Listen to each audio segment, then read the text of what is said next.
اعوذ باللہ من الشیطان الرجیم بسم اللہ الرحمن الرحیم۔ سورہ نحل میں ہم نے دیکھا تھا کہ پہلے اللہ تعالیٰ کی خاص خلاقی کی علامات، اس کے خاص جو بھی اس نے تخلیق فرمایا ہے مختلف اعتبارات سے ان کی نشانیوں کا تذکرہ کر کے ان فی ذالک لآیہ، یہ ہم نے سورہ شعراء میں بھی دیکھا، لیکن وہ تاریخی اعتبار سے تھی نشانیاں، اور جو ہیں آفاقی انفسی آیات الہیہ ان کے حوالے سے سورۃ النحل میں یہاں مضمون وہی ہے، لیکن شروع میں کیا جا رہا ان من آیات ہی، بعد میں تذکرہ ہو رہا ہے اللہ تعالیٰ کی اس خلاقی یا خاص اس کی جو بھی رحمت کے مظاہر ہیں ان کا، اور اس کی آیات میں سے ہے کہ اس نے تمہیں پیدا کیا مٹی سے اور پھر تم انسان بن گئے ہو کہ جو زمین میں پھیلے ہوئے ہو۔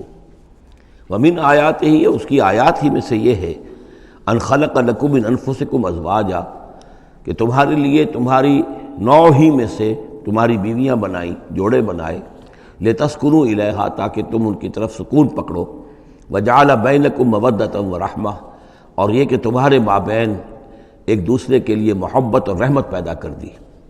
ان فی ذالک لآیات لقوم یتفکرون، یقیناً اس میں آیات ہیں ان لوگوں کے لیے جو غور و فکر کریں۔ ومن آیاتہ خلق السماوات والارض، اور اس کی آیات میں سے ہے آسمان اور زمین کی تخلیق، واختلاف السنتکم والوانکم، اور تمہاری زبانوں اور تمہاری رنگوں کا فرق، کتنی بولیاں ہیں، کتنی زبانیں دنیا میں ہیں جو لوگ بولتے ہیں، کتنے مختلف رنگ ہیں لوگوں کے، بہت سے زرد روح ہیں، کوئی سرخ روح ہیں، کوئی سیاہ فام ہیں، مختلف لوگوں کو اللہ نے پیدا کیا ہے۔ تو یہ جو تخلیق میں تنوع ہے یہ بھی اللہ تعالیٰ کی خلاقی کی ایک بڑی علامت ہے۔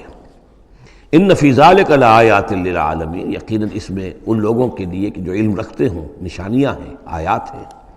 ومن آیاتہ منامکم باللیل والنہار، اور یہ بھی اس کی نشانیوں میں سے ہے، اس کی حکمت اور اس کے علم کی نشانیوں میں سے ہے تمہارا سونا، رات کے وقت بھی اور دن میں بھی قیلولہ انسان کرتا ہے اور رات کے وقت سونا ہے۔ وابتغاؤکم من فضلہ، اور یہ کہ پھر بقیہ اوقات میں جو تم اس کا فضل تلاش کرتے ہو، اس کے لیے بھاگ دوڑ کرتے ہو، محنت کرتے ہو، پھر تمہاری معاشی جد و جہد ہے۔ ان فی ذالک لآیات لقوم یسمعون، یقیناً اس میں نشانیاں ہیں ان لوگوں کے لیے جو سنتے ہیں، یعنی جو دل سے کے کانوں سے سنتے ہیں۔ ایک ہے حیوانوں کی طرح کا سننا، ایک ہے انسانوں کی طرح کا سننا، دل سے سننا۔ ومن آیاتہ یریکم البرق خوفا وطمعا، اور یہ بھی اس کی نشانیوں میں سے ہے کہ وہ تمہیں دکھاتا ہے بجلی، جب بجلی کونتی ہے تو خوف کے ساتھ بھی اور لالچ کے ساتھ بھی۔ خوف بھی ہوتا ہے کوئی طوفان نہ ہو کہ جس سے کوئی تباہی آ جائے، لیکن لالچ بھی ہوتا ہے کہ بارش آئے، باران رحمت آ جائے، تو خوف و طمع۔ وَيُنَزِّلُ مِنَ السَّمَاءِ مَاءً، اور پھر برساتا ہے وہ آسمان سے پانی، فَيُحْيِي بِهِ الْأَرْضَ بَعْدَ مَوْتِهَا، پھر زندہ کرتا ہے اس کے ذریعے سے، پانی کے ذریعے سے زمین کو اس کے مردہ ہو جانے کے بعد۔ ان فی ذالک لآیات لقوم یعقلون، یقیناً اس میں نشانیاں ہیں ان لوگوں کے لیے جو عقل سے کام لیں۔ ومن آیاتہ ان تقوم السماء والارض بامرہ، یہ بھی اس کی نشانیوں میں سے ہے، اس کی قدرت ہے کہ آسمان اور زمین اس کے حکم سے قائم ہیں۔ یعنی یہ سارا جو اجرام سماویہ ہیں، یہ بڑے بڑے کرے ہیں، بڑے بڑے، آج جو ہمیں بتایا جاتا ہے کہ کتنے بڑے سائز کے، ہمارا سورج بیچارہ ان کے سامنے بہت ہی معمولی سی شے ہے، اتنے بڑے بڑے ستارے موجود ہیں، سٹارز موجود ہیں، ان سب کو اپنی اپنی جگہ پر اپنے اپنے مدار میں کس نے تھاما ہوا ہے۔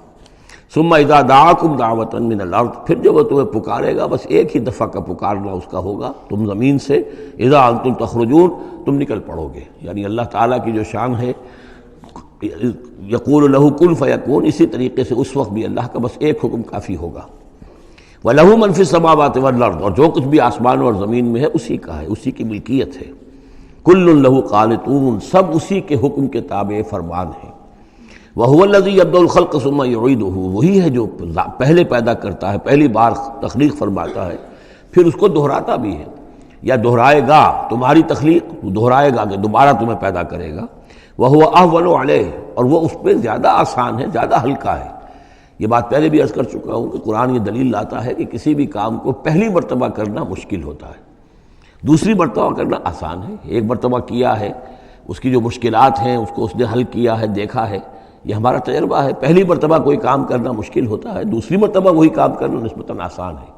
لیکن تمہاری سوچ الٹی ہے، تم کہتے ہو اللہ کیسے پیدا کر دے گا دوبارہ؟ بھائی اس نے پیدا کیا تمہیں پہلے یا نہیں؟ یا تو یہ کہو کہ کوئی پیدا کرنے والا ہے ہی نہیں، وہ ایک علیحدہ بات ہو جائے گی۔